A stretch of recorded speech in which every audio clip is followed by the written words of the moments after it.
Mga kaibigan, ano ang sabi ng salita ng Diyos sa Biblia patungkol sa dyablo? Ito po ay mababasa mga kaibigan sa unang Pedro 5 versikulo 8. Ito ang nakasulat mga kaibigan. Maging handa kayo at magbantay sapagkat ang dyablo ay ang inyong kaaway. Ay parang leon na umaatungal at umaaligid-aligid, naghahanap ng mabibiktima o masisela.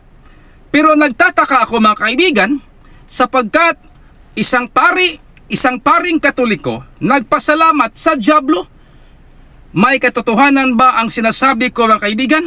Please watch mga kaibigan. Pakinggan ninyo ang kaniyang video at pahayag. Milagro, 11 years nagbuwag yung mamagpapa.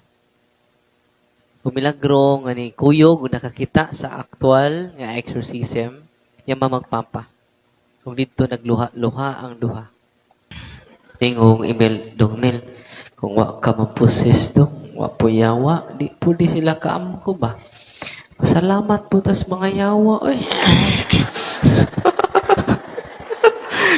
Ano naman ang sabi ng salita ng Diyos sa Biblia patungkol sa pasalamat? Ito ay mababasa mga kapatid mga kaibigan sa Salmo 115. Tanging sa iyo lamang o Panginoon ang dakilang karangalan. Hindi namin maangkin sapagkat ito'y iyo lamang. Walang kupas ang iyong pag-ibig at natatanging katapatan. At mababasa rin ito mga kaibigan sa Salmo 106 verse 1. Purihin ninyo ang Panginoon at mangagpasalamat kayo sa Kanya, sapagkat siya ay mabuti at ang Kanyang kagandahang loob ay magpakailanman. Punto Biblikal, kini ang sulugohon sa Dios. Brad Edwin Canonico.